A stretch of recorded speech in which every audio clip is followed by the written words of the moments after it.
10 साल बाद जब तुलसी अपने घर की चौखट पर वापस लौटती है तो किसी ने भी यह नहीं सोचा होता कि उसकी वापसी पूरे परिवार की जिंदगी को हमेशा के लिए बदल देगी। इतने वर्षों तक सभी को यही लगता रहा कि तुलसी अब कभी वापस नहीं आएगी।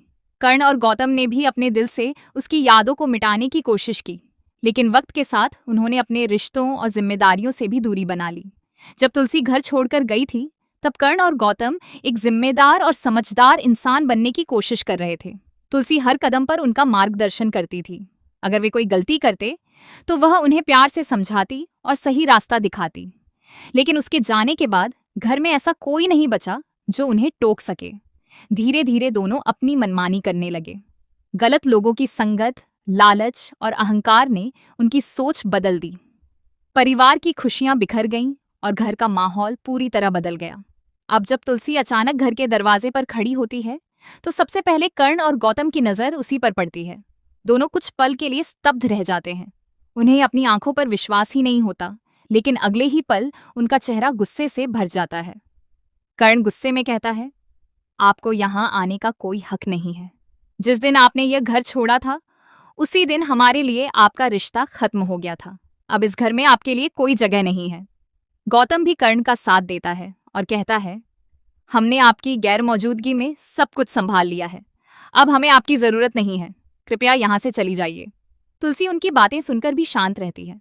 उसकी आंखों में आंसू जरूर होते हैं, लेकिन चेहरे पर एक अजीब सी मुस्कान होती है।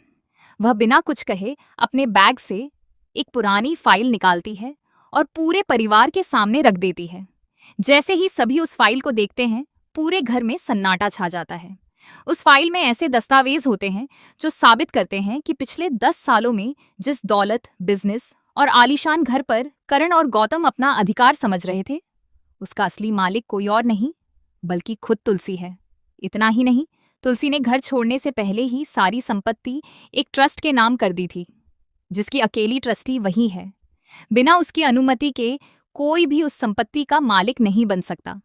ये सच सामने आते ही कर्ण और गौतम के पैरों तले जमीन खिसक जाती है। लेकिन असली झटका अभी बाकी होता है। तभी दरवाजे पर एक मशहूर वकील और कुछ अधिकारी पहुंचते हैं। वकील सबके सामने बताता है कि तुलसी पिछले 10 सालों से दूर रहकर पूरे परिवार पर नजर रख रही थी। उसने हर उस इंसान की सच्चाई इकट्ठा की है जिसने इस परिवार के साथ धोखा किया। घर के कई सदस्यों ने लालच में आकर फर्जी दस्तावेज तैयार किए, करोड़ों रुपए का गबन किया और तुलसी को हमेशा के लिए गायब मानकर उसकी संपत्ति हड़पने की कोशिश की। इसके बाद तुलसी एक ऐसा खुलासा करती है जिसे सुनकर हर कोई दंग रह जाता है। वह बताती है कि उसने घर इसीलिए नहीं छोड़ा था क्योंकि वह परिवार से नाराज थी, बल्कि इसीलिए क्योंकि उसे अपने ही लोगों की साजिश का पता चल गया था। अगर वह उस समय घर में रहती तो उसकी जान तक जा सकती थी। इसीलिए उसने चुपचाप सबूत जुटाने का फैसला किया।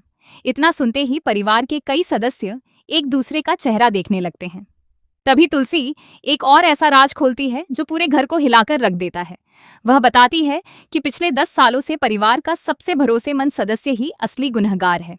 वही इंसान पर्दे के पीछे से सभी को आपस में लड़ाता रहा, बिजनेस को बर्बाद करता रहा और कर्ण व गौतम को भी गलत रास्ते पर धकेलता रहा। जैसे ही उस शख्स का नाम सामने आता है, पूरे परिवार के होश उड़ जाते हैं। किसी ने भी सपने में नहीं सोचा था कि जिस व्यक्ति पर सबसे ज्यादा भरोसा किया गया वही सबसे बड़ा धोखेबाज निकलेगा। अब सवाल यह है कि क्या कर्ण और गौतम अपनी गलती का एहसास कर तुलसी से माफी मांगेंगे? क्या तुलसी अपने परिवार को एक और मौका देगी या फिर वह हमेशा के लिए इस रिश्ते का अंत कर देगी? और सबसे बड़ा सवाल, क्या असली गुनहगार को उसके किए की सजा मिलेगी या वह एक बार फिर कोई नई चाल चलकर सबको धोखा देने में कामयाब हो जाएगा? आने वाले एपिसोड में लगातार ऐसे धमाकेदार ट्विस्ट देखने को मिलेंगे जो कहानी को पूरी तरह बदल देंगे और दर्शक